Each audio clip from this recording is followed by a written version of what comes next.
Can you tell me where and when you were born, Mrs. Bruce, please? Well, I was born in Thornaby, but my mother moved from Thornaby when I was only a baby, because one of them days you could walk down the street and see a house to let, and you could go and take it different to what you now, you get one. And she didn't like it. It was a new estate then, and she was a bit nervous of being on her own, because Dad used to work, over a lot, and she would be sat in the house, sort of moved more into a towny house. So we moved into Longford Street. That's not far from the football field. Oh, yes. Can you remember the house to describe it all? Oh, in Middlesbrough, yes. It was 3 bedrooms, a sitting room, what we call the kitchen, and the back kitchen. The bedrooms, you went up a narrow passageway straight up, and there was the front bedroom there. There was just a little square narrow landing, about a yard square, and that led into what we call the back bedroom. Then you went through the back bedroom and you come into a little bedroom, which was big enough to hold a full-size bed which we had in. Was it a large family? Did you have a lot of brothers and sisters? Oh, yeah.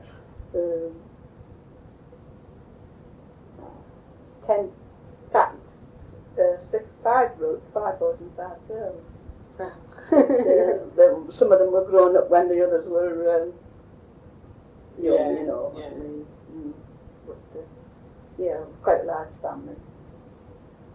Did your mother and father come from the Cleveland area? No, my father came from Driffield, near Bridden, in Yorkshire. My mother was born in Middlesbrough. I don't really know much about her mother lived in my grandmother lived in Grangetown. But my great grandmother came originally from Staffordshire. When the Steelworks, which a lot of people came down this way, didn't they? That working as my great grandfather it was, but we always had to call him Grandad. He worked in Samuelson's Heinrich, I think it was. And he worked till he was 76, and then he worked till they died them days. They didn't get, they only got about 5 shilling pension if they finished work, so they just sort of carried on until they died, and he just carried on and he died. There was no retirement really, was there? No. Worked hard as well. It was hard working than what it is now, long days. What did your own father do? My father, he worked, when he first came to Middlesbrough, he worked in the flour mills at Stockton flour mills, but then he left there and he went to Rich's pipe foundry, and he was a pipe tester. Where was that? Was that in Stockton? No, Middlesbrough. And he worked there more or less all his life. He was sort of more or less a skilled sort of job. I don't know, like we count it now. These pipes, what they're in the roads and that, he used to have to had a machine and the water went through and tested to see if the pipes were all right, you see. It was like pressure through them, and that was his job. And then before I was born, my mother lived at Rediscovered, and brother before me was born at Rediscovered. But while I moved from there, my dad worked in this Rich's Foundry, and he used to work Sundays as well. They used to start at 6 o'clock in the morning. Well, on Sunday they worked there. They had to work to make more money because they didn't get very good wages. And on a Sunday, they therefore had to walk all the way from Redcar to the Foundry at Middlesbrough because there was no trains, and he did that for quite a long while, and then they decided they would move to Thornaby to be a bit nearer the works. And then when they found out Thornaby was quite a way to walk, it's a long way to walk, about 8 or 9 miles to work at 6 o'clock in the morning, because there was no early or Sunday morning trains. During the week you could get a train. I don't know, they didn't have cars, and I don't think they ever had a bike.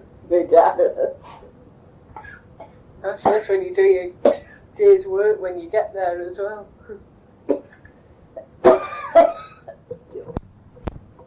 You know how much your father did earn for his work? No, I don't really.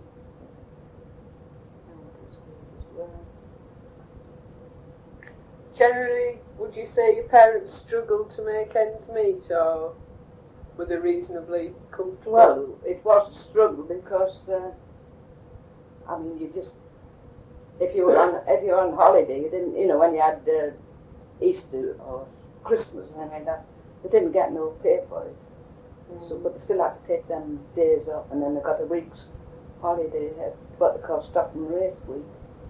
Oh, yeah. And that was a forced holiday. Well, they didn't get no money. They had to have that week off, and then, of course, when they went back to work, they had no wages for the next week. So therefore, at them days, they used to what they call get the sub from the works, and they would loan them, say, the wages, and then they'd stop so much each week, so that was paid off. So that's how they have to do for it. But it was a struggle, but we were always kept tidy. My mother would always buy us weekday clothes, and they were school days, but we always used to have to keep our best clothes to go to Sunday school. But by that time it got to about August, September, we were waiting for our Sunday clothes, Sunday winter clothes, because she couldn't just buy them. Well, we had to stop off Sunday school so she could rig us all up again. I mean, shoes and everything. In them days it was you had to have weekday clothes and Sunday clothes, not like they do now. They wear the same things. And then we'd start again at Sunday school until it was coming out to summer, and then when it got to May, it used to be the Sunday school anniversary. Well, you started off with your summer clothes, and you had a nice dress for the anniversary, the beginning of May, and then that lasted you all the summer for Sundays. Yeah. And you were allowed to wear your Sunday dress on a Monday to go to school, to dirty it out till your mother washed it for the following week. It's just rather funny, really. You mentioned your dad started work at 6 o'clock. Do you know what time he finished? Or 5 o'clock, unless he was working all the time. Yeah. It was a long shift, wasn't it? And worked hard. And then I had to walk home from, even when we lived in Middlesbrough, there was no, I know I used to go and meet him coming home from work. We used to have a box with the sandwiches in and a can, and Tommy box they used to call it. And on a Sunday, I always used to take, Monday, I always used to take nice beef sandwiches, what was left over, because your mother used to get a great big piece of beef them days, like, you know. And I always used to go to meet him, and he'd say, what have I got in my box? And he'd pull us meat sandwich he'd saved for me after. And actually, it used to taste terrible after being in there. I used to think it was great that he saved me this meat sandwich. And I used to go on to Newport Road and meet him coming home from work, like, nearly every night he used to go out. And Saturday, he used to work Saturdays, so he'd finish at dinner time. And meet him on a Saturday night, he'd give you your Saturday's penny, as you call it. And you got that's what you got, a penny, and you went and bought your sweets and that, you know. That was your treat for the week. Yeah. Unless your aunties or anybody come and give you a couple of coppers, but more often than that they go in the money box if you got anything off anybody, like, you know, I don't know what for, save up for Christmas or something, I don't know. Did your mother work at all? Oh no, just in the house. I was always working. Washing, it used to take you all day to wash. Said I'd have to have a boiler, you know, light the fire in the boiler, and then you'd start and get us all up to school, and then she'd start washing, and when you came home for your dinner, she hadn't time on a washing day to give you dinner. You just had to get what you could, you know, tin of salmon or something like that. Got your cooked dinner at tea time. And if you hadn't got home at tea time, she'd probably still washing. Well, we all had to help then, and I mean, they didn't have washing machines. You had like an old-fashioned mangle, and it had wood boards and all. Them had to be scrubbed, and the wooden posh tub and the wooden posh dig all had to be scrubbed and the yard swilled, and it was a proper performance. And we had in the scullery, back kitchen as we call it, it was a stone floor, and it had to be all scrubbed after the washing because you used to scrub the clothes in the back kitchen. The table, you see, everything was scrubbed, and then that all had to be scoured and sanded around. So actually it was thinking hard work, wasn't it? Especially with 10 children, I should think. Well, I mean, we weren't all children. When the children, they were growing up, and the boys, we had 3 boys, I think, that they all went in the works. But my dad worked, he got them in, but there was none of them liked it, and they stopped till they were 18, and then they all made their own way. But my oldest brother, Bob, he started work when he was 13. He had to leave, sit an exam at school, to leave school at 13. If they were clever, you see, they passed and left school, and as soon as he left school, he went into an office boy when my dad was working. And then he was in when the First World War started, he was in the office, and he used to have to work all night. And at 13-year-old, it was only him and a watchman in the works, and the watchman would go around, and he was in the office. He used to sit with a telephone, but if there was any warnings for air raids, which we didn't get air raids like in the First War, but there was, they had to be sit there to warn. And had all that responsibility, and you 13-year-old, and then he had a breakdown because it was too much for his nerves. Sat in a big place, and just probably every hour or so that watchman would come to see if he was all right. And when he went back, he got a stock tape or something. It was quite a good job then. He was clever, my brother, but he was there was no opening. All they wanted them days was to get the work, to earn the money to help to keep the rest of the family. And then the next brother, Tom, my dad got him in same works, moulding pipes, but he never liked moulding. He never liked the works. But when he got to he was about 17, and he went and he joined the coastering guards because he was a big lad, and he didn't like town life. He was always he always wanted to be a bit better than what he was. So he liked plenty of money and that. And but he didn't. He could have earned a lot, but he didn't like hard work. So he went off and he went off to London. My mother didn't know where he was for a couple of days, and he joined the coasting guards. And then he wrote home and said he'd joined the guards, which he had to be about 6 foot, I think, them days. And he stopped there for about 6 months, but he was always writing letters home. He didn't like it, and the food was terrible. It was too strict them days for the army. It was all drill. So every time he wrote up, would they try to buy him out? Well, it cost £100 to buy him out. Well, £100 was more or less like £1,000 these days. But anyhow, they managed to rake it up and that, and they bought him out. He came home, so he had to go back into the works again. He was only home about 4 months, and he went off again to join the guards again. So, and then of course I think they got the money back. If they joined within the year or something, I think they got so much, we could claim something back. So I think my mother got so much back. But after that, it was his life, and he really made it his career. He settled down the second time. In fact, he ended up as the major, and was it MBE he was? He mentioned his dispatches, and he really did well. And then my next brother, Arthur, he was in the works, and he didn't like it. I don't know what he was doing. And he got to 18, and he joined the coasting guards. And he came out, and he was a police. He joined the police force. He'd done it. They only did 3 years or something. And he got in the police force in the North Riding. Oh. And then another one, Laurie. He was in the works, but he didn't he didn't join the Guards. He didn't want to be. He still wanted to be a policeman, so he took what you call them days correspondence course.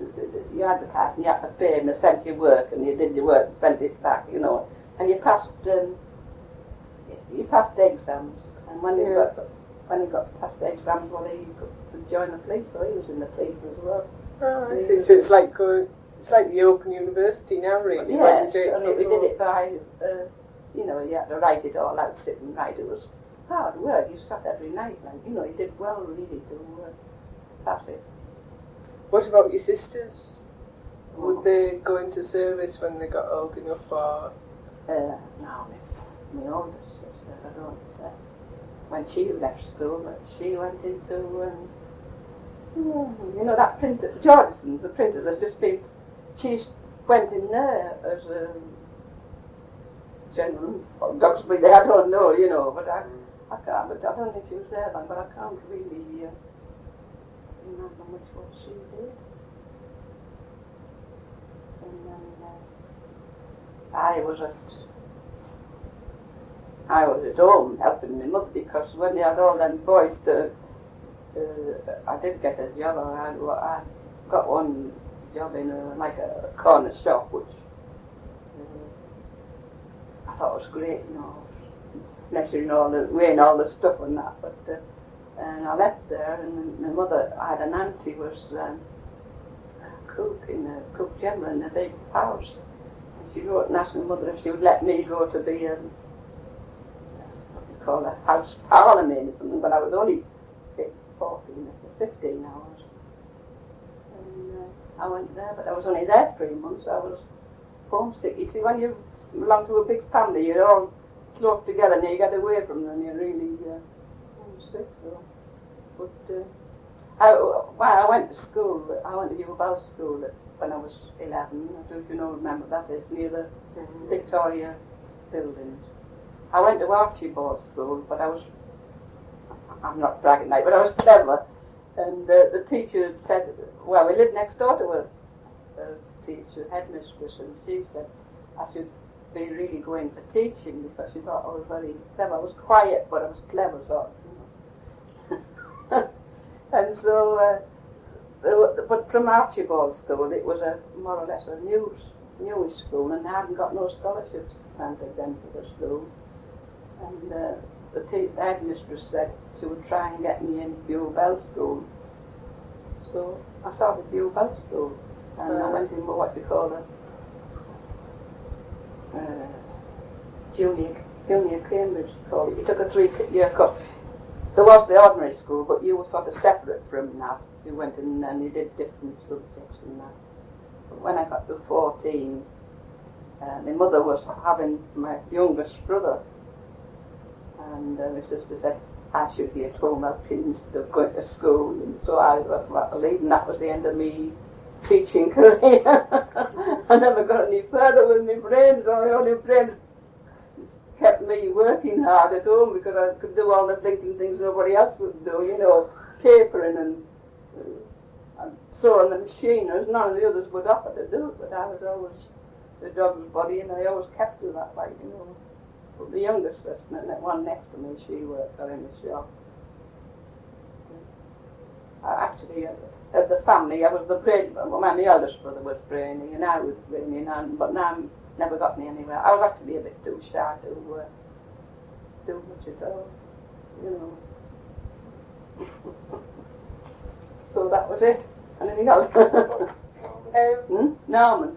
Oh, he worked in the works. He was another one. Now, he went to the junior technical school. He was clever, but he was another one. He never, he went in the army, you see, and he was in the second war then?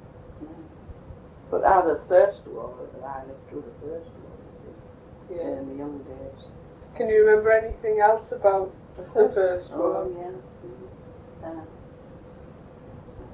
yeah. About the most I remember, I was about 5-year-old when the war started, I think. I remember one morning we were getting ready for school, and there was this horrible banging which we didn't know, and we shouted at Mum and said, what wouldn't be me, the old one. I watched all the noises, sounds there was an explosion, and it was bombarding Hartlepool. And we were, you could hear it from right in Longford Street, just at breakfast time. I think there was quite a few people who were killed. That was when the Zeppelin was going over this area? No, it was I think it was warships that. The battleship come right up. No, that was night time, this was Zeppelin. No, that was at breakfast time. I think the warships had come in and come right along the coast and they bombarded Scarborough, I think it was, and Hartlepool. And I think they got chased back. Do you remember the Zeppelin going across? I didn't, when one was brought down, I didn't see it. We were in bed, like, you know, but our parents and all the street was all watching it, but I was too young. I don't remember that.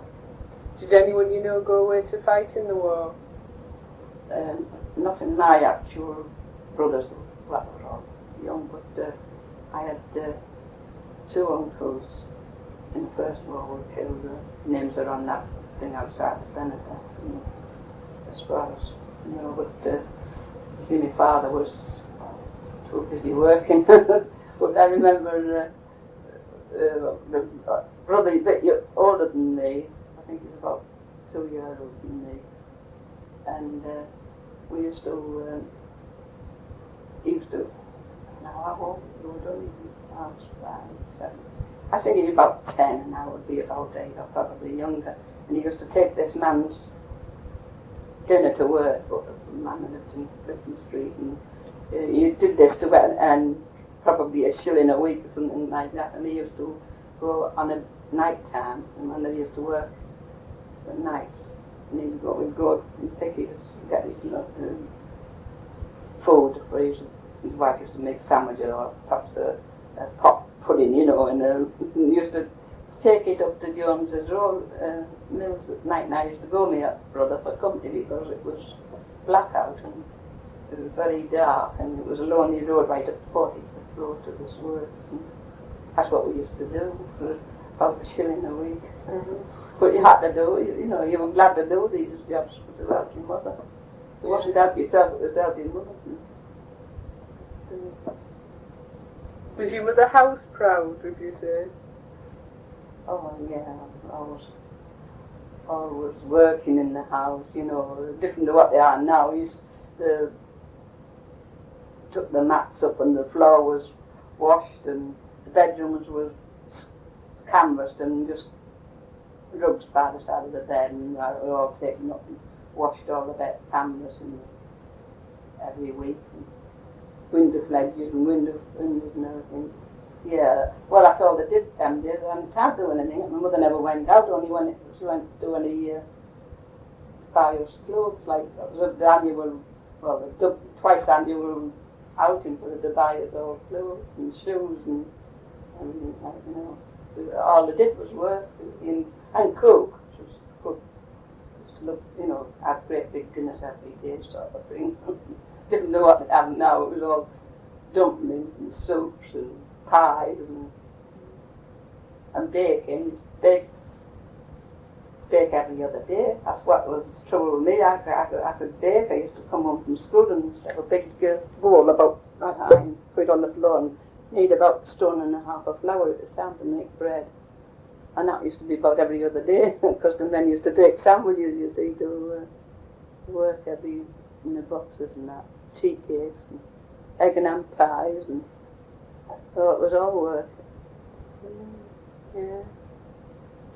You mentioned your mother never went out. Did she never go out anywhere in the evening to a dance or? Just at Christmas, the works.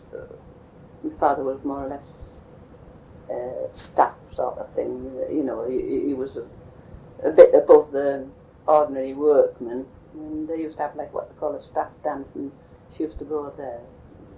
That was annual. And then in the summer we used to go to the Sunday school trip. She would go to the Sunday school trip with us.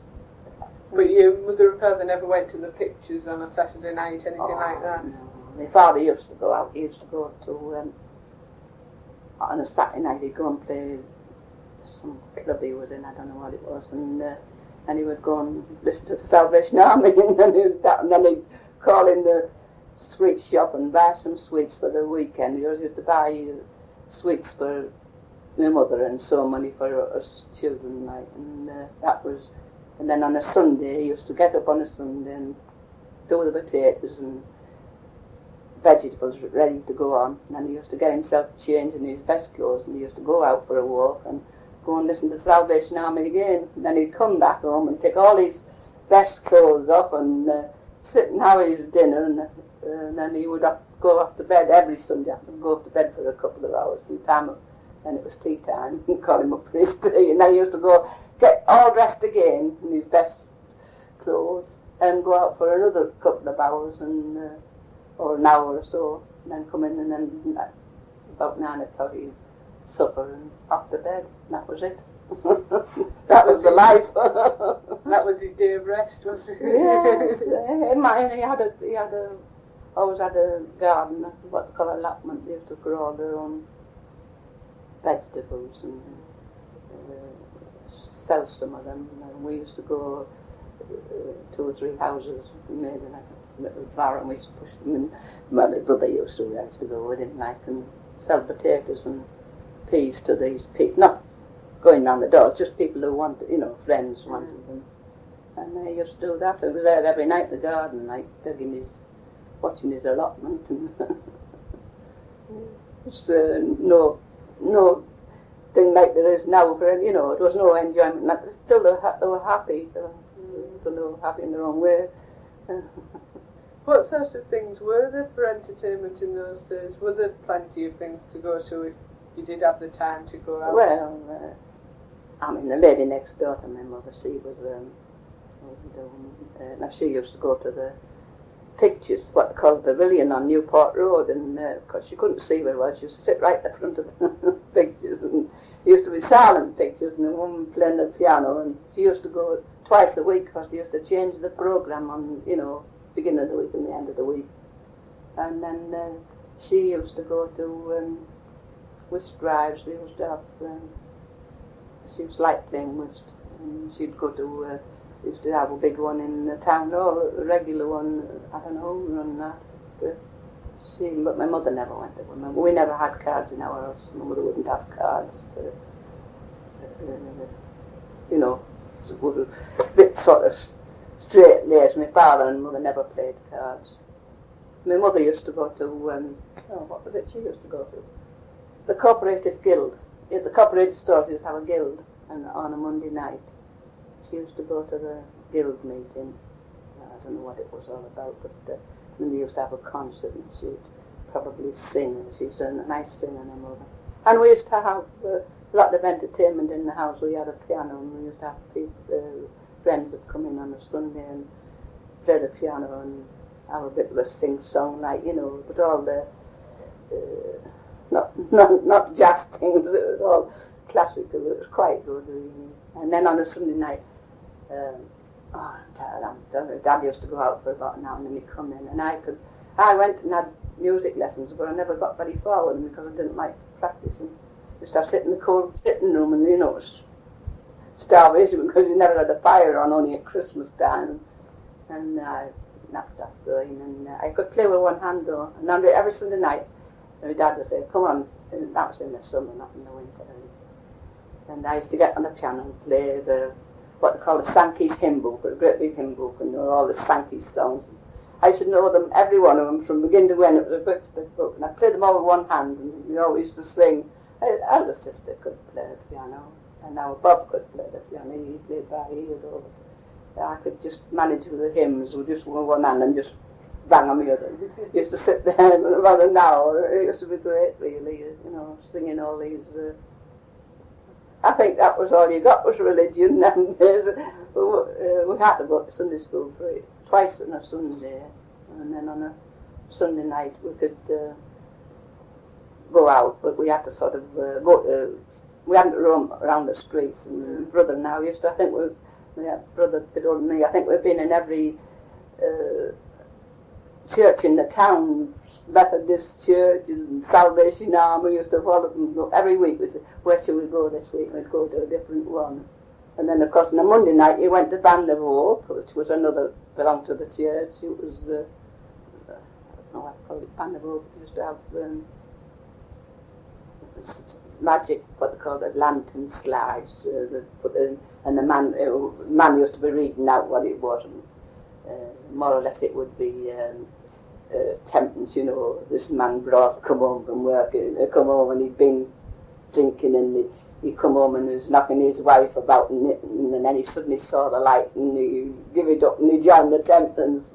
And then we went to the Recapites. That was another temperance. I don't know, that was Monday night temperance, the Recapites. Tuesday night was Band of Hope. And then when I was 14, I joined what they call the Good Templars. Oh, I was proper good, wasn't I? Well, it was all for nothing, them things. You know, we didn't bother, but we used to go to pictures on a Saturday afternoon. He's coming out. We used to walk a lot. My brother was a bit older than me, and there was no. If you wanted to go to Western Hills, we used to have to walk to Western. You see, that was your time right up the hills. I often think we must have walked miles really when I see it now. And then we used to walk to Seaton Carew. We used to walk to the transport and go to the transport. And when it first went, we used to have to walk across fields. But in the First World War, the German prisoners built that road from Port Clarence right to St Carew. And we used to walk and see all the German prisoners working night, you know. We used to look at them and think, oh, fancy prisoners, war prisoners. But I remember them building that road to Seaton Carew. That was a long walk. But that's one of the things. That was the First World War. And then I remember when I was about 1918, which was we got everywhere they got the flu, Spanish flu, and I lived in Lonken Street, and I think nearly every household in Lonken Street went down this flu, and ever so many people in the street died. Well, in our house there was, I think there was about 5 of us all in bed together, and my mother had to sort of keep going to look after us. Well, my father would never, he went to work, he didn't get it, but more or less I think more children than got it than anything. And I took pneumonia, and they gave me up, like, you know, because I was really very, I can just vaguely remember it. And anyway, I must have had them days you didn't have this stuff where you 2 days and you get better. You had to take a course. I think it was about a week before you got what they call a crisis. And when you got the crisis, you had the dido come round. Well, I must have come round because I'm still here. So it was some sort of epidemic that was going around? Well, it was a Spanish flu, you see, and if you didn't, it was more or less about September to October. Well, I remember having been in bed with the flu, and my mother looking after us all, and then I came down thinking I was all right. And I remember saying I had a headache, and my dad said, oh, get it back to bed, and I went back to bed, and at the beginning I'd taken pneumonia. Evidently, you know, if you got pneumonia, easy through it or something. But anyhow, I got all that. And I remember the first day I was out after pneumonia, when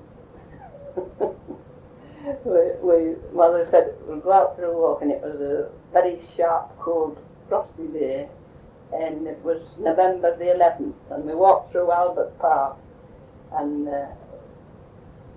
by the side of the park there was a big hospital for wounded soldiers, and they all used to be in blue suits with a red tie, and you know, so that you knew they were wounded.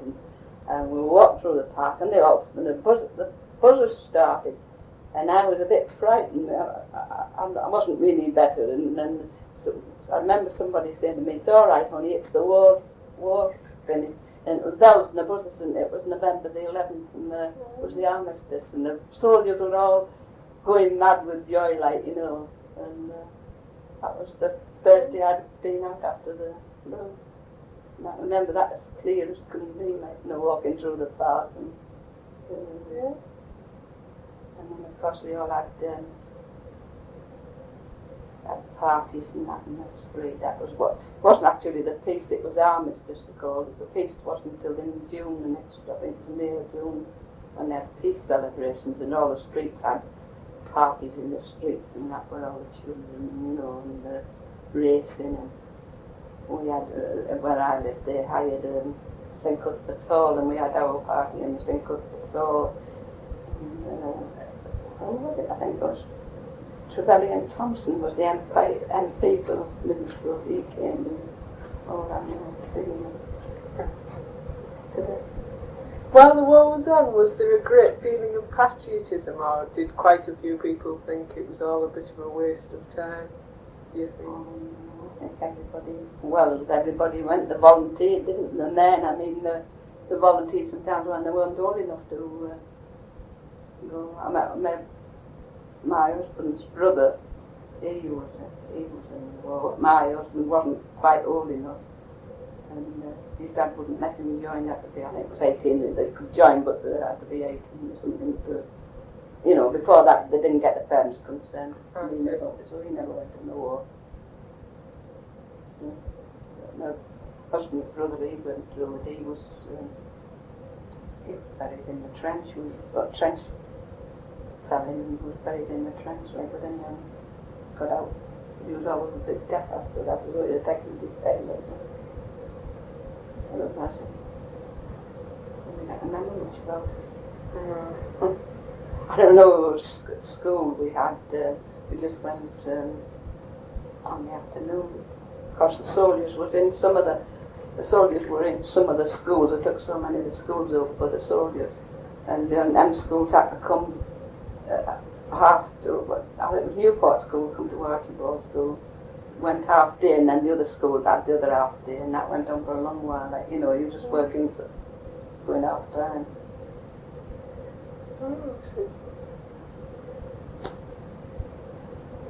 Can you remember any particular family occasions, like Christmas time, things like that? Oh, yeah. Some young hung stockings up, yeah. On the Christmas Eve, the mother used to be baking from getting up in the morning till after tea, baking all the time, the cakes and the tarts and all things. And then when it got after tea, us children, we'd have to get bathed, because you didn't have a bathroom. We just had a tin, a big tin bath, and you fill the water up in the bath, and then you all took turns one after the other. There were about, the little ones, about 4 of us, would get one bath after another. And we had to go to bed, and then the mother and father would start cleaning, making everything clean for Christmas after get all the baking away. And if they had any new mats or anything to put down, they were put down ready for Christmas morning.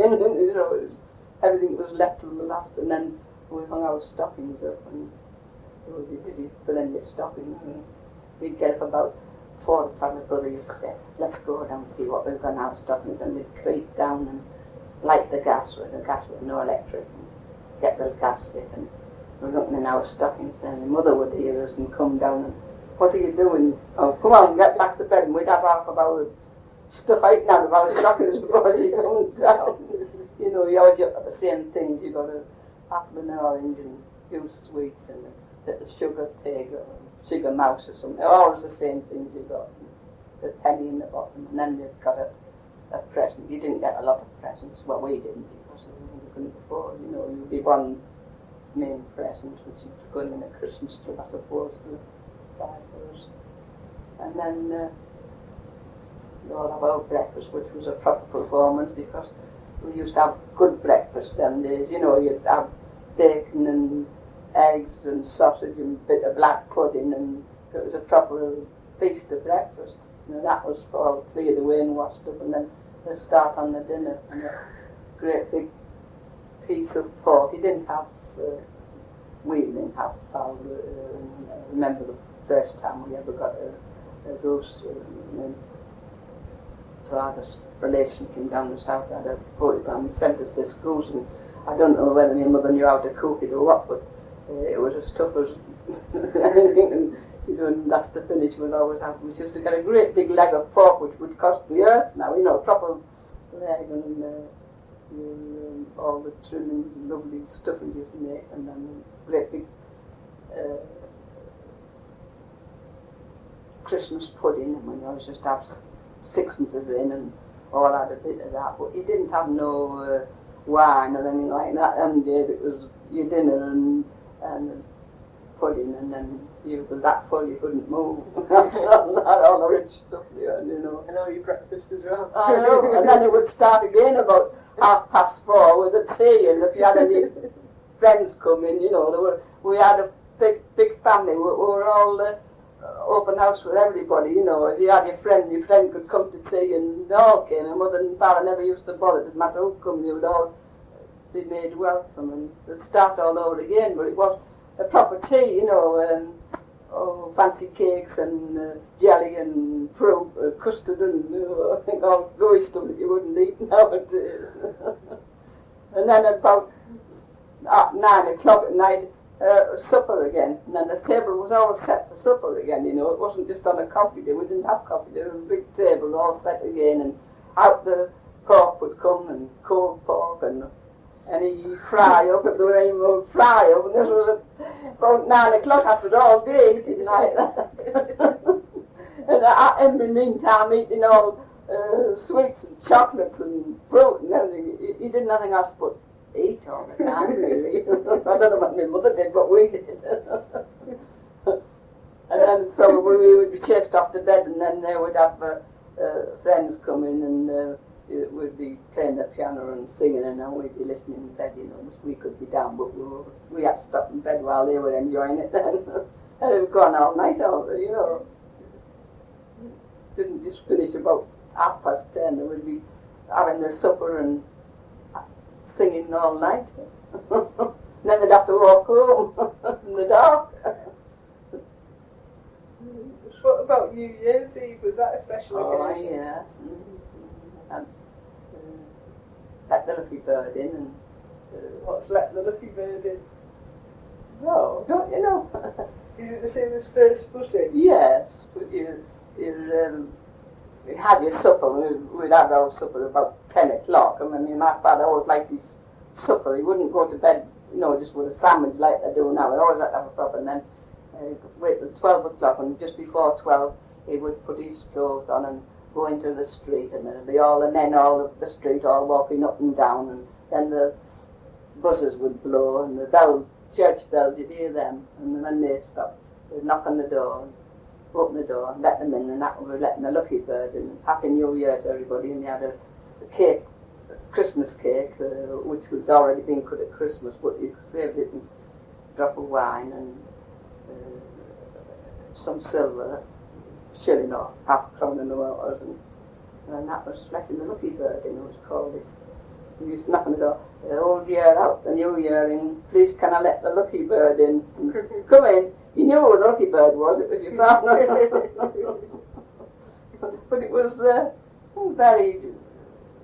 was nice them days, I think, the Christmas time and that. I know my brother and I, we used to go to what they call Park Wesleyan Church, and my brother used to collect for children's home and orphanage. Used to be you got a box, and you had to go around, and we used to go around knocking at doors, and please would you spare a copper for the children's home and orphanage? And I used to go with my brother, and we'd probably go all up the long ones, and quite away from where we were walking. We were only young children really, but my brother had got about 3 boxes full of coppers of people, and then every year he used to get a prize for collecting the most and we used to enjoy it, just walking down the streets. And then go over to something, and he always had to be linking core because he didn't have Wellingtons then days, you just had shoes and that. trudging through the snow. I don't know whether the snow was different, but I always seemed a bit deeper them days. What about bonfire night? Was there anything going on there? Oh, yeah. Would there be a big bonfire everywhere, somewhere where? Oh, in the street, you used to have a bonfire in the middle of your street, and you'd have fireworks and roast potatoes on the fire, and more or less all the street were more like together, you see. All the children used to, and the mothers and fathers would come out, and you did have your own fireworks, but you more or less take them into the street and let them up around the bonfire, like, you know. They didn't seem to bothered them who were dangerous, were setting the place on fire. They just had the bonfire, and it was put out, and the men next morning used to come and clear all the ash away, and then when it had allotment, like my dad would get all the ash and put on his allotment. Were your parents strict with you when you were children? My mother was more strict than my father. He used to be back-tempered, you know, you had to do what you were told, and that was it. And my father was a bit easy going, like, you know. But, what would happen if you did misbehave? Oh, yeah, get us a good bashing, like, sort of thing. Well, you had to be, you know, really bad. It was just shout at you, she would shout. If she ever got very, very mad, and then she said, blast. Well, you know, she wasn't mad, then you had to get out of the bed, and that's the only swear word she ever used to say was blast. That was a crime, you know. Oh, my mother is bad-tempered. Get out of the way. But you didn't bother your parents too much, because you either went out to play, or you had to in the house, you'd sit and draw, and, you know, or play Ludo, snakes and ladders or something like that. You didn't really bother your parents much. And there was too many of us, we all had to keep out of the way. She would go and sit in the sitting room for a bit of peace sometimes while we were playing in the kitchen, like, you know. And on Sunday, I used to like to go into the sitting room because we had a bookcase with library books, and you could only go in the sitting room, you know. It was kept like the best room, you had to not go in it much, but on a Sunday you were allowed in, and I used to love to go in and arrange all the books in the orders. I was always one for liking books, you know. I would look in the family Bible, and that was a great thing to look in there. All the pictures in the Bible and all that. What about at school? Was discipline strict there? Oh, yeah. Yeah. That would be, if you were late, you got the cane. If anybody spoke in the class and nobody owned up, you would all get the cane. And you all got one man cane on your hand. Oh, yeah. But I was pretty good, really. I didn't say much at school. I was almost a quiet one. But I started school when I was 3 years old, you know. And well, the Archibald school had just been opened, and I thought, I always wanted to go to school, and I followed my sister. And I used to go and sit in it with her in a desk, like. And then this day, I said I wanted to start the school, so they put me in what they call the babies class. And I was only I think it was August, and I was 4 in December, and I started in just after August. And I could read before I went to school. I used to learn how to read. I remember going to Sunday school and I was reading the Bible, the teacher said, and they were amazed how I could read, like, you know. Who taught you then how to read? Just the older ones, I suppose. Your older brothers and sisters? sisters? I suppose I was probably, I mean, some do quick at picking reading up. So when you left school to help your mother around the house, you mentioned you got a job at a corner shop. Yeah. Was it a full-time job or was it just part-time? Yeah, it was full-time. I used to go for 8 o'clock in the morning, and probably the people who at the shop weren't up, and knock on the side door and go in, and then I'd go into the shop until they got up, and then she would get up and actually it was some friends and my mother's neighbours had this shop, and I used to go into the shop and you used to have to polish them, brass scales would sweep all the shop off and tidy everything up, wash them, scales what they used to cut in the baking machine and all sorts of that was all done every morning. Oh, I must tell you this. During the war, like, you know, the First World War, and you were rationed for everything. And there used to be a shop on Newport Road, and every now and again they used to get what they called treacle, it was like dark treacle, you know. And they had them in big canisters with a tap on. And Mother said, give me a jar. She said, go and see if you can get some treacle at Appleton's. So I go across to on Newport Road, which was quite away from where I lived, and I was only probably 7 then, I don't know. I mean, I was only 8 when the war finished. And I went to Appleton's and stood in queue until I got in the shop. The treacle had no more treacle left, so that was it. So I walked along and oh gosh, I'm going home without any treacle. I thought it was terrible if we could only get some treacle for our bread, you know, you just have to spread it on because you didn't get much butter, and I got onto St Paul's Road and I met a cousin of mine lived in St Paul's Road. She said, what's the matter? I said, I've been studying Appleton's all this time, and then I said, no, I have no more treacle left. I said, I wonder what. She said, oh, I'll tell you what. She said, give me your jar. She said, I'll go in this corner shop. It's where my mother gets her rations, you know, regular. So she says, I'll go in there and I'll get you some, and I'll think it's for my mother. So I stood outside of the corner. She went in to come out with a jar with the treacle in.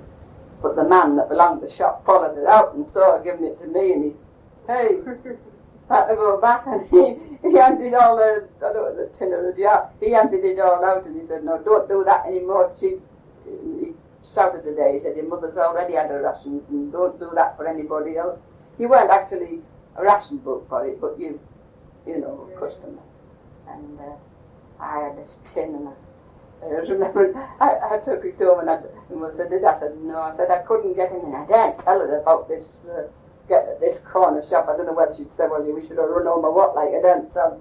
So the next morning, when I got up about 6 o'clock, and I thought, yeah, I'll have to wash that tin up, because you'll see all the big treacle in it, and no hot water, and I was trying to wash the treacle tin out with, I think it was the first time I'd ever washed them, trying to wash the treacle tin, and that's one of the things that really stick in my mind about the war, you know. And then another thing was when we used to get up 6 o'clock on a Saturday morning, and New Balls used to have a shop just near the railway station, which was bombed in the Second World War, I think. And the girl next door, there was only my mother and my brother, but of course now I was not. My dad used to get up at 6 o'clock, we used to, father probably used to say, call us up, Dad, and we'll go to Newport and see what we'll get in the queue. So we called Edna, and there was a girl over the road. We used to knock on their door and get her. It was about 4 of us. And we walked all the way from Longford Street, which you know where Longford, right up to the railway station. And Mother would give us some money, and we'd stand in the queue, and the queue would be right the way round, and stand all the morning. And it just got, we stand there from probably about 7 o'clock or something when we got there. We stood all the morning and got to dinner time, and they closed the doors for dinner. We were about the beginning of the queue. We weren't single queues, there were about 6 in the breadth, you know, and you all went in with a rush when you got in. You stood in the queue, but when you got inside, you took your chance, and we stood there and said, oh, what we're going to do? I said, well, we're not going home now. I think we only wanted a pound of sausage and a couple of saveloys or something like that. And one of the girls' big sisters came and see where she was, and she saw her. She said, and he hadn't had anything to eat. I don't know when we'd had any breakfast. It wouldn't be much, not when we were only, it would be something we'd pick up, like, you know, out the pantry. And she gave us some money. She said, go across and get you some cakes. There used to be a Rhea's, I think it was, you know, like ice cream shop, and they sold ceiling. We went and, so there we stood in the queue for another hour till the shop opened again. This would be about 1 o'clock till 2 o'clock. Of course, then you all went in with the rushlight, and you got there and I think we got 2 satellites and a pound of sausage. And we ate for about 6 hours, and then we'd have all the way to walk around, all the way to walk home, but we never went anymore. We weren't forced to go. My mother didn't want us to go, but we thought it was great. Kids, like, you know, and we're doing something good, like getting some sausage, and because actually with us having a big family, we were never really short of food because you know, you got more was in the family, the more you got, really. Yeah, there was wages coming in. Yeah, we were never really short of food. Not the food that we had, because we didn't have no fancy stuff. My mother baked, you know, and made all our stuff. I also remember that as soon as anything walking all that way. Only it was a bit of cold day. Were your father or any of your brothers ever out of work for any length of time? I don't remember my father ever being out of work, or my brothers, only, I think it was the general strike, it was up to 1929 or something like that. And my father was out of work for about 2 or 3 weeks, I think, and that was it. I don't think there were any of them were ever really out of work. Not that, well, I mean, the boys have said they were only 18 when they went into the army. Can you remember anything about the general strike? How it affected your family or... I remember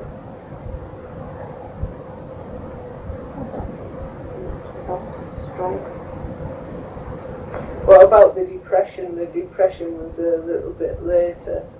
And things like the Jarrow Hunger March, do you remember that? Yeah. Oh, no, I don't remember about that because my brother one of my brothers was about 15 and they had a race for all the unemployed. That was it, I remember that now. All the unemployed had this race and my brother was, I don't know whether, how many miles, but he was about 50th when it finished, and which was very good because he was only, I think they got £1 of sugar, or £2 of sugar and a quarter of tea for a prize or something. But I remember the Jarrow March, they were all collecting from all the different places, and there were so many went from Middlesbrough. My brother wanted to go in it, and my mother wouldn't let him go. I don't remember that, but I don't go from some.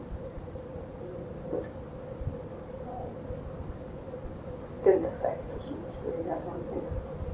Yeah. So after you'd come back from your short period as a house parlourmaid, I assume when these first 2 jobs that you had, you weren't getting very good wages or anything like that? Was it just a few shillings a week? What did you do then when you came back home from there? Just stopped at home and that.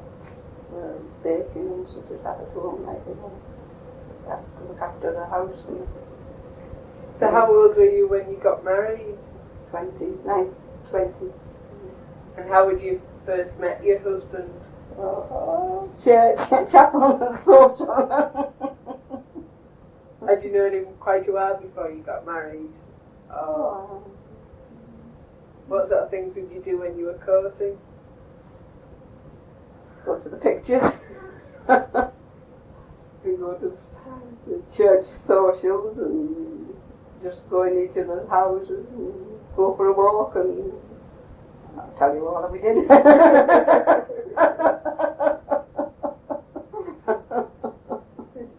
She'll have a good laugh at this, won't you? I should have written a book, shouldn't I? Can you describe your wedding day at all then?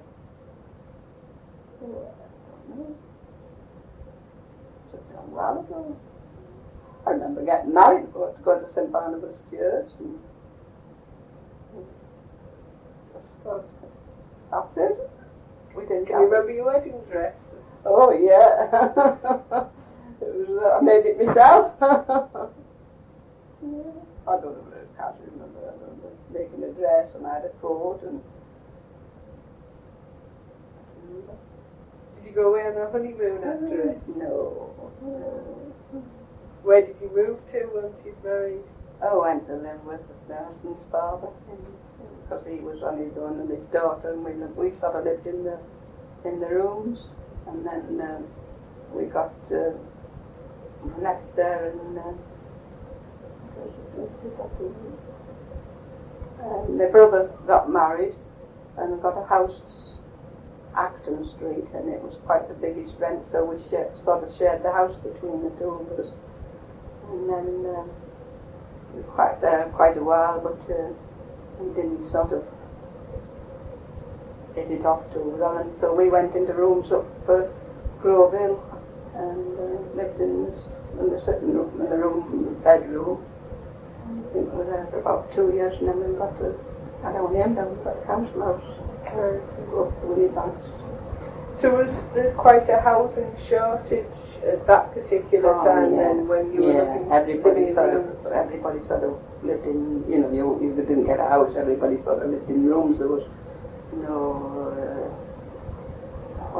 you didn't buy houses like they do there and go into them. You just got married, either lived with your parents or you got 2 unfurnished rooms and got a bit of furniture and lived there until you put your name down for a house. I think we waited about 3 years and then got a council house. And that was, when was it you moved into your council house around? Just roughly? 1932. Sure, it must have been one of the early council houses that... Yeah. Well, Grove Hill was the earliest houses, but we had our name down for either Grove Hill. Would have liked to be in Grove Hill, but when they gave us this one in Levitt Crescent, it was like a new road then through from Hartlepool to Thornaby, and there was this new road, and there was only these few houses, and we went up to Whinney Banks and asked somebody where they were, because them houses up there, and it was just quite a nice house, place to get it. It was just more or less in the country then, and cows used to come up in your garden, and then of course it gradually got all built up, and they built the school up there. During my conversation with Mrs. Bruce, who's going to tell us some more of her childhood memories of life in Middlesbrough. Are there any other particular events or incidences that stick in your mind? Well, yes.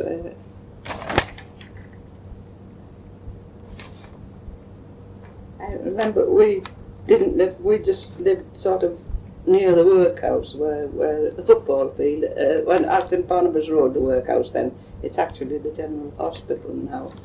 And them days, it was just for tramps and old people that were homeless sort of thing, and they went in there, and they all wore, the men wore horrible grey suits. I don't know what the women were. You didn't see the women because the women didn't have to stop in and do, they had to work for the living in there. So I suppose what they called it for a workhouse. But the men used to go in, casual tramps used to go in, and they'd go in at about 5 o'clock at night, and they'd have something to do before they got supper, which I don't know anything about supper because I wasn't in. And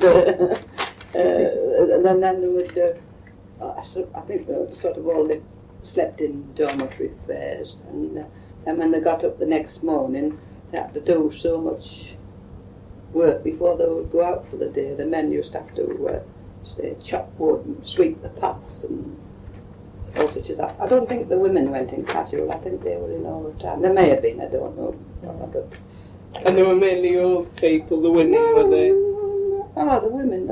Well, there was anybody they were down and out, you see. I mean, whether they had no work and they'd just go in there and they had nowhere to live, so they would go in there for the night, and then they would probably stop there 2 nights. I don't think they were allowed to stop, and then they would tramp onto another workhouse. I think the nearest one from that was Gisborough, and they were just sort of now less tramping down the country, but I used to remember them coming up the road, our street, and of course that was...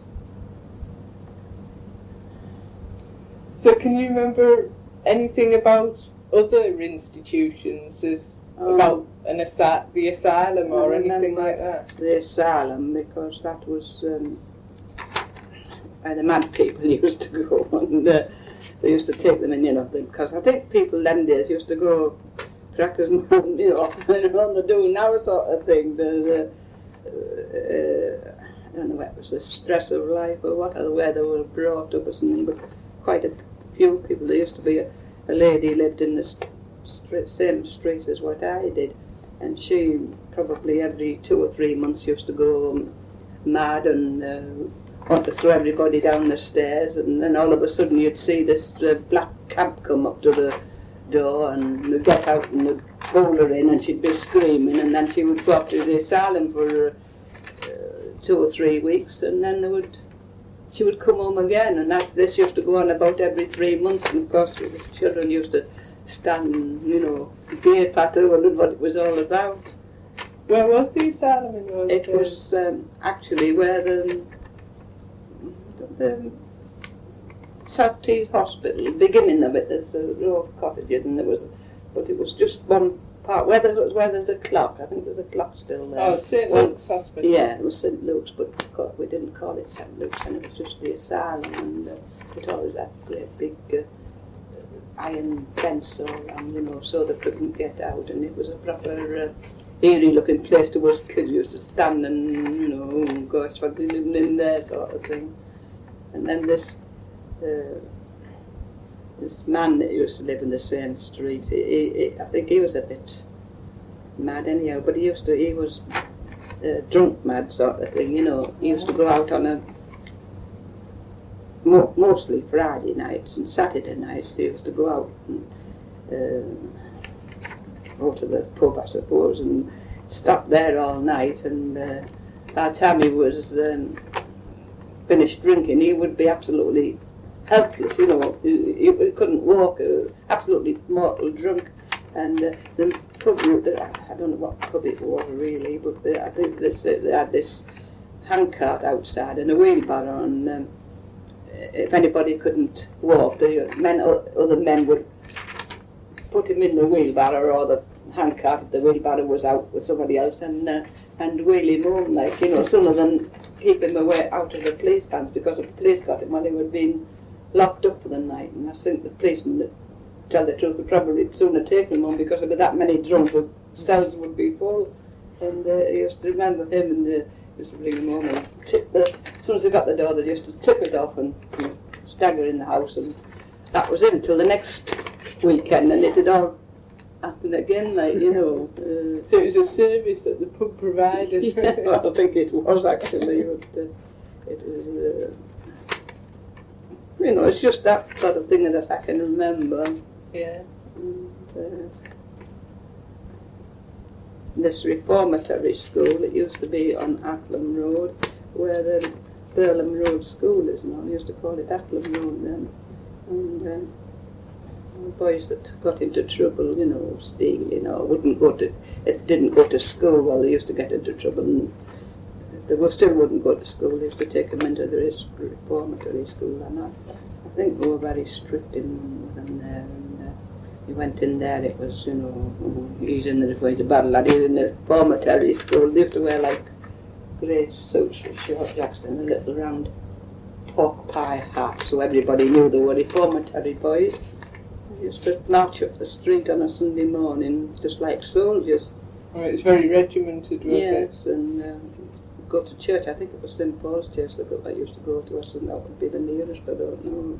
Probably the only one that would put up with it. I don't know, but that used to be every Sunday morning. And then once they had, occasionally, 2 or 3 times I think, they had on the football field, they'd have a big demonstration, and they were drilling and jumping through hoops and, all on bars, and that was like a crowd used to go and watch them, but they were really very good, because I think they were just drilled until they were good, sort of thing.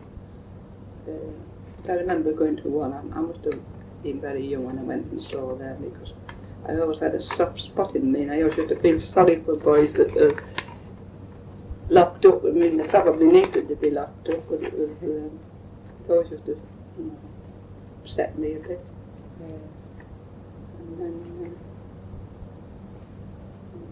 did you ever visit the market in St Hilda's at all? Oh yeah, I've never been in. Only peeped in the door at St Hilda's. But we used to go to the market on a Saturday night. If you went down, walked down to the lost trams, I think, but you used to walk down.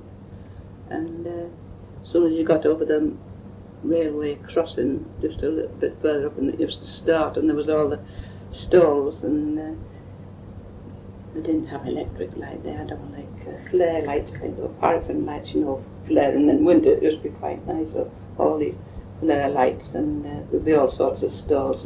But when you got into the actual marketplace where St Hilda's, that was all leading up to the market with the side stalls and that. But when you got into the actual market, there was all sorts of stalls. There was a man used to stand there, and anybody wanted the corns taken out, he'd go up on the platform and he'd pull the corns.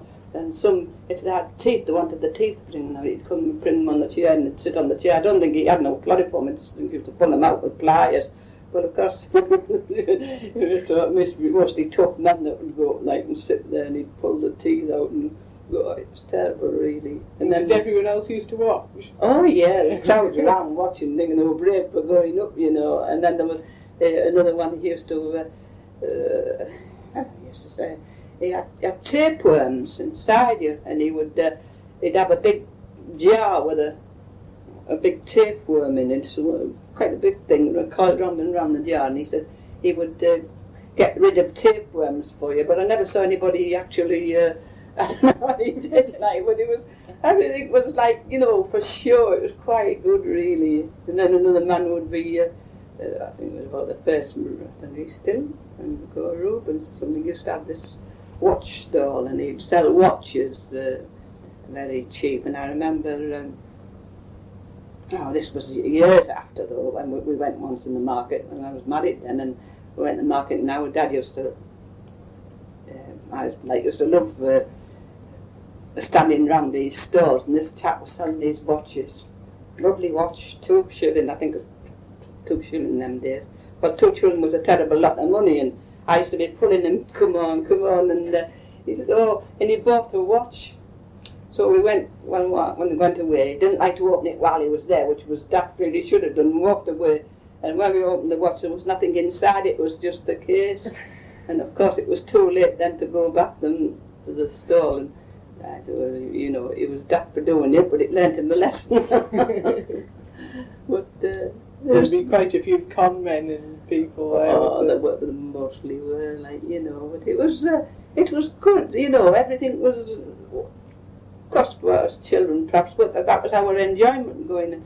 And man used to make his own sweets, and he used to make like toffee, and used to get it in a big white tin, he used to be pulling it down, it was like peppermint, you know, and he used to stand there for hours watching him make this toffee, and then when he got it all made, it was hard, he'd break it up, it was, and sell it so much a bag, like, you know, and he used to, everybody sort of bought a bag, like, you know, or he'd be having a lot of chocolate now.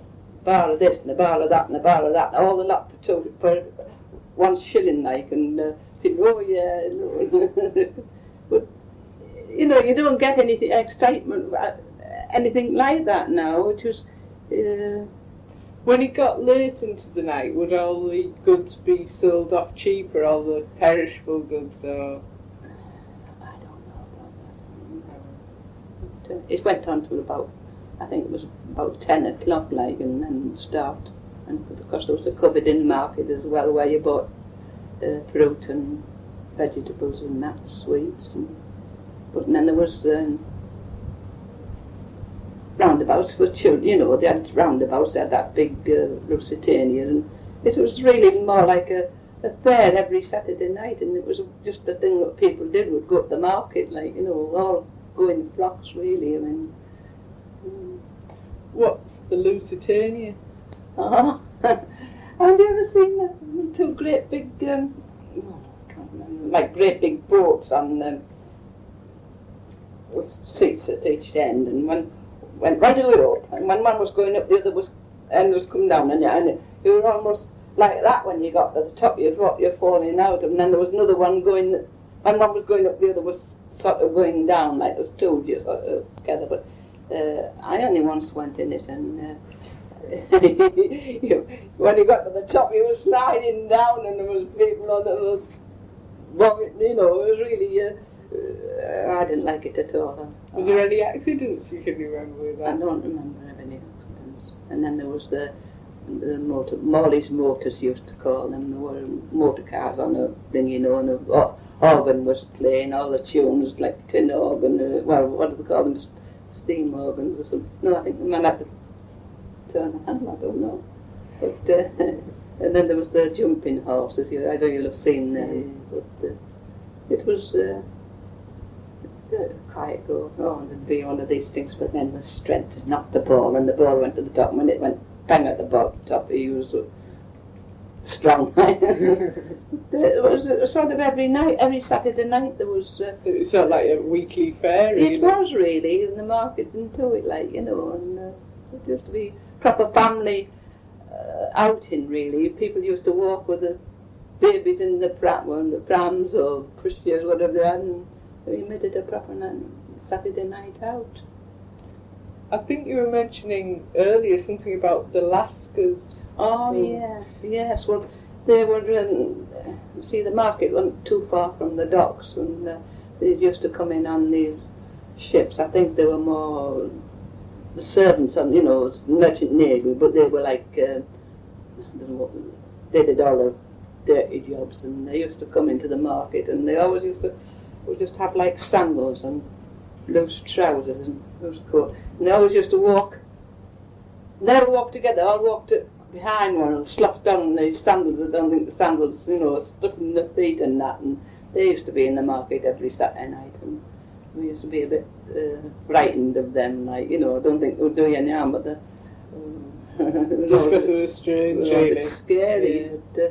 But, I think, you know, wasn't always there. It's just when these ships come into the docks. So we don't have docks now, because we used to, on a Sunday morning, my dad would say, we'll have a walk to the docks. And it was quite a morning out if you went with your father. They used to be able to walk right away along the dock, the side of where all these ships are all in, and see all the ships. There used to be, you know, loads and loads of ships in there, and there was merchant navy ships and navy ships and all sorts. And that was a morning out for us walking to the docks. I don't think there's any docks now like that that you can walk along. It was quite a good thing, like, you know. If you walked up that, I think it was Durham Street you went, when you get under Albert Bridge and you go right away along, and there was all these houses looked out just like, you went through archways, and then there'd be a square with the houses, and they had the taps outside, you know, they had no indoor taps or anything. It was like hovels they were, you know, and we're all sort of very poor sort of people who lived there. You didn't go in to have a look at the houses, you just walk past and see these sort of courtyards with all these old houses in. I think they were the first, I mean, more or less the first houses that were built in Middlesbrough, weren't they, up there? I don't know whether they're still there. And then they made them all into sort of lodging houses, and you'd go past and you'd see all probably 2 or 6 or 7 men living in them, and they had all the clothes, there'd be lines across with all the dirty clothes and all. It used to be, you know, proper really to see them. Was there any other people who were sort of looked down on by everybody else? Oh, yeah, these women used to come from up Cannon Street way, and they used to go cinder picking, I think. I don't know really where they went to. I think they must have gone to the works or something, and I don't know why they would come up Longford Street. They used to just wear like a shawl and like a piece of sacking round harding, as they used to call it, like an apron and shawl over their heads, and they used to go early on in the morning and go with a sack, and they used to pick these cinders at it. I don't know whether really. It must have been something that was taken out of the works and dumped, like, or like what they call the slag when they made the iron or something. And they used to empty all this, and they used to go about and rake all the cinders out, and then they would go around the doors selling bags of cinders, like, you know, to get some money, because people were more or less poorer then than what they are now, like, you know. I mean, especially the old people. I think they only got about it was 7 and 6 a week pension when they got they more or less all had to work until they died. The men, like, you know, that didn't keep them. They didn't pay the rent, and they used to have to go on. What do they call it? They used to call it the relief or something, or the parish or something like that. I just remember, and they would get so much money, and then so much of groceries, and they'd have to go to a shop and spend it and get the groceries, and that's how the poor lived. There was no social security or anything like that for them. This parish relief was very strictly means tested as well. Well, it was. You had to be very destitute to get it. Yeah, but cause actually, if you weren't working, you were destitute, because there was no other way to get any money. You see, I mean, you couldn't just go and then it was only, you know, about 6 shilling or something like that, and even widows only got, I think, 7 and 6 a week to keep themselves and pay the rent, or if anything. It was really hard, and yet when I look back, I think it were good times, like, you know, because my father was never on this sort of thing. We were all right as far as that goes. It must have been hard for people that were on.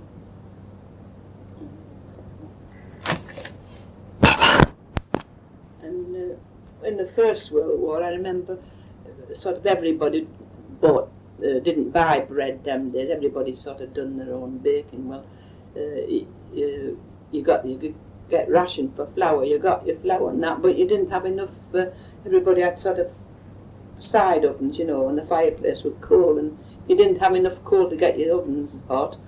Well, what my mother used to do, because she baked quite a stone of flour at a time, she would get all the bread in the tins ready, and then we used to go up to a bakehouse. There was one on Crescent Road, and there was one in Parliament Street.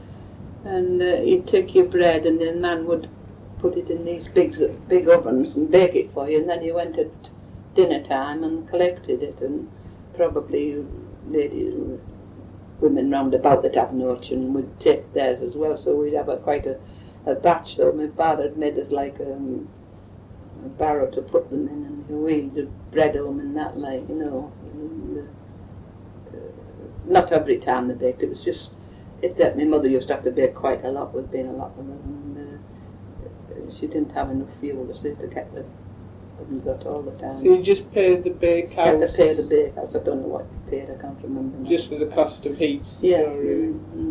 Yeah. There used to be crowds there, and we used to go, before we went to school, and we used to think it was great to go in and see these big ovens and all lovely and warm, like, you know. I think it's probably better now as I look back to it when it was, but we'd grumble when we were there, because we'd have to take it, like, I don't know, but everything sort of looks good when you look back on it. Yeah. So then,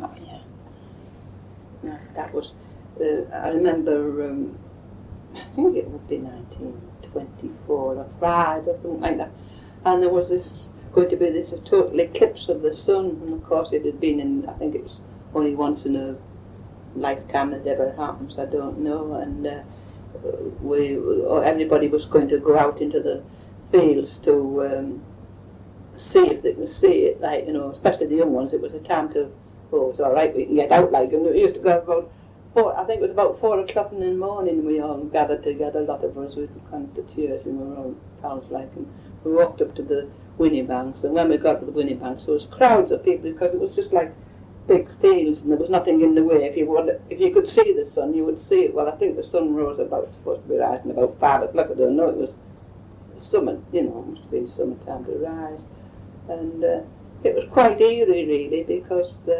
we all stood in the field, and we were all waiting for the sun, you know, and to come out, and there was sheep in the fields, farmers' sheep, and they sort of. All of a sudden everything sort of went quiet and dark. Actually, we didn't actually see the sun, because the sun, it was an overcast light, but everything went dark and quiet and eerie, and the sheep went into the hedges, you know, the door, when they're all together, when they're going to sleep. They must have thought it was night coming on again. I don't know, just after getting up, like, and because a lot of people were kneeling down. A lot of people thought it was good. Well, it was supposed to be, you know, it might be the end of the world, and these people that were more or less religious were praying, and it just was, it lasted for about an hour, and then it just sort of gradually got light again. It really went very dark, like, and still. It was very eerie, really, but it didn't bring the end of the world, like. It was a bit of a cell, though, because you couldn't see, you know, it sort of went dark, but you couldn't actually see the sun. Didn't get through bright enough to see it. We all had these coloured glasses. But a lot of people saw it. It just depends where they went. You see, it was the clouds that were over the sun. A lot of people went on the Seaton Carew road, and they could see it clearer there because there wasn't clouds. I don't know. Because you didn't get the clouds then, you get now, like, from the icy island, the sky was a lot clearer.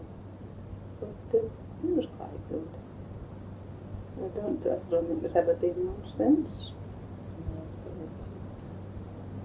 Oh, and yes, and what else? Did I tell you about the Japanese Navy coming into the... Oh no, could you tell us a bit about that? Yes, we used to go to the park, Albert Park. It was quite nice them days, and go and play in all these, on this big field by the lakes. There used to be these Japanese used to come, and they came into the docks on the Japanese Navy. They were all dressed in the Japanese Navy clothes, and I think they had white on then in the summer, and used to play baseball and fly the kites. Of course, you don't get Japanese navies in now. I don't know whether we must have been friendly with them in them days, right? But you don't ever see any. You don't even see sailors much now, do you? Like you used to. There was always, you know, lads dressed up as sailors' clothes and that. And don't they come home? I think they come home in their only clothes, do they now? And we used to touch the sailor's collar for luck, and you know, it was quite good, really. Everything was good, wasn't it? Finally then, looking back, saying everything was good, would you say that there was anything in particular from those days that you miss today when you look back? Well, I mean, us as children, we seemed to enjoy ourselves better than the children do now. We didn't... always say now all they say, oh, we're bored. Well, we never had time to be bored because we always had something to do when we could run messages. Probably when we were there we thought it was hard times, but looking back, there were quite good times to what the children do now. We didn't have, we didn't have bicycles. The only thing we would get all the tuppence, we'd go and hire one from there used to be a man on Newport Road who used to hire bicycles, and they were proper old bone shakers, really, like, but you see, great if you got a bike. I know my sister now, we once had tuppence, and we hired this bike, and we went all up Asylum Road, and rode right out, and I'd ride so long, she'd be running, and then it was her turn to ride, and she'd ride, and we thought it was great. I think we had about 2 hours or something, but the proper old bone shaker bikes, really, like. And then you used to have what they call we used to call them bowlers, like a big hoop, you know.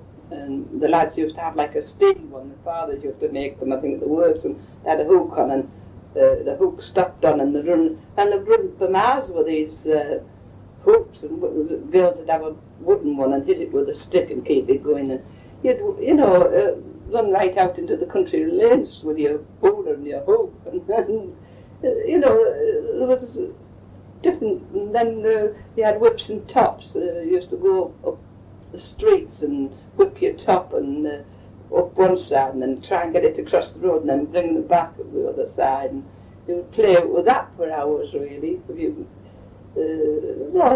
Nice games for killing. You don't see them playing all the time now, just run around and cause trouble, really.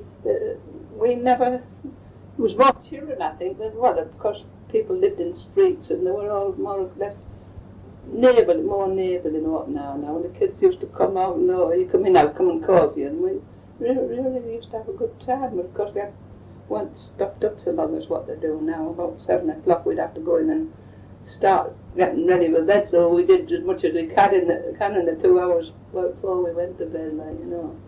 But you feel that there was more of a community spirit in those days? Definitely, yes. Yeah, I mean, yes, as I say, everybody sort of would go out of the way to help you, and then children would come, we'd go to dawn, do you want any messages? And I mean, I never see any children come and say, do you want a message? They wouldn't, unless you'd have to give them the earth before they would go. But we just used to more or less go for people, like, you know, they'd come out, will you go to the corner shop for me? And because there was corner shops then, not corner shops now. In contrast to that, would you say there was anything that's much better now than it was in those days? Well, yes, everybody's more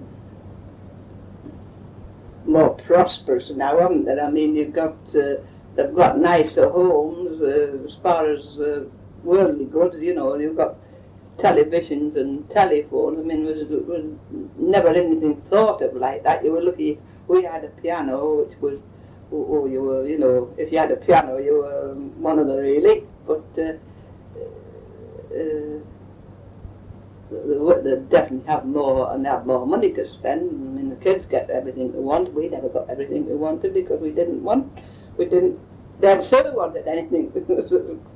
I remember when I was going to school, and I'd started this new school, Hugh School, and it was about 12 or 11, and I came home and I said to my mother, I said, I have to have a Bible, and my own pencils I had to buy, and like a protractor thing, what you wrote, you did geometry. And I had to have all these things. I said, I have to have, it was a Friday night, I said, I've got to have them for my Monday. My mother said, but I don't know how I can buy them, couldn't afford them, you know, just go like that and buy these things. So I said, well, I'd have to have them, and everything used to worry me. If, you know, I thought it was the end of the world if I didn't get them. And I remember she sent me to the shop where we bought greengrocer, I think it was, and I was walking along, and the man in the greengrocer, they'd been sweeping all around, and he'd swept it to the grate, and how I come to see, I don't know, but I saw this shining, and when I looked, it was half a crown on the floor, so, oh gosh, I didn't bother to, well, it wasn't anybody's, it was outside of the floor, like, so I just went home and told my mother what I'd got the things, and I said, I'm getting the Bible. So she said, oh yeah, where are you getting the Bible from? And I said, look, I've got this.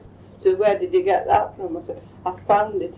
So she said, oh well. So I got my Bible. I think it was about 2 shillings. I went to the Sunday school I went to and asked the man who was in charge of the Sunday school if I could buy a Bible off them, and I got my Bible to go to Sunday school. So I thought it was very, very lucky.